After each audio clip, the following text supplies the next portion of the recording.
Tino, things are about to get crazy. Because the Reserve Bank Governor, Gideon Kona, and I'm sure the Minister of Finance, whoever he was at that time, the President, and everybody within the decision-making apparatus of the country at that time decided we've got too many zeros on our money. Let's get rid of some of these zeros. How about we get rid of 3?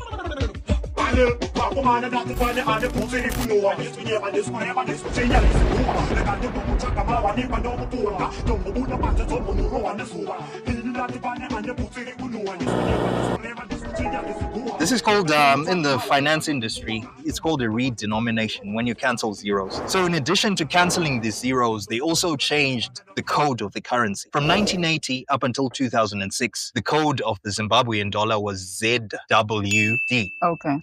And after cancelling the zeros, they changed the code to ZWN. Okay. N? ZWN, maybe Zimbabwean or Zimbabwe note.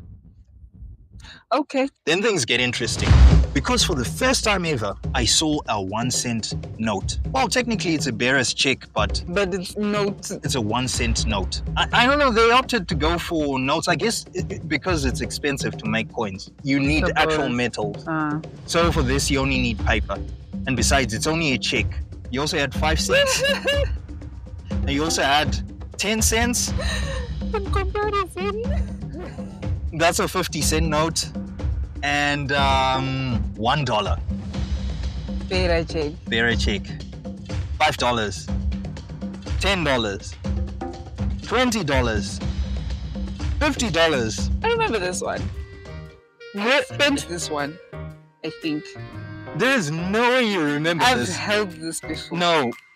It's possible. It looks familiar. It's possible that you may have interacted with this, but so many other notes were printed after this that look almost exactly like this that it's possible to be. It's a color bias or... Yeah. So that's the $50 note, the $100 note, $500 note, $1,000 note, $10,000 note. You actually had 2 designs for the $10,000 note. You'll notice that there's this one, which has a $10,000 with a gap between the 10 and the 3 zeros. And you've got this one, which doesn't have that gap.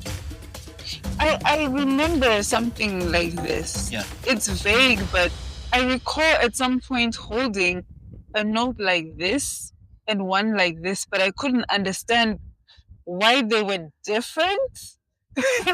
But it's the same amount. So is this a fake one and is this a real one? But I recall something like this.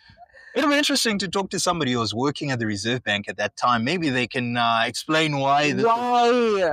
Yeah. So you had 2 $10,000 bearer check. You also had a $100,000 bearer check. Now, one thing I will add, Tino, is that there was supposed to be a second phase of this Operation Sunrise. But that second phase never happened. As soon as they started printing this money, it was worth nothing. So the second phase of this Operation Sunrise had to be abandoned. Within a short space, 3 years, Gideon Gono had printed 15 new notes. You're surprised. People who served 10 years.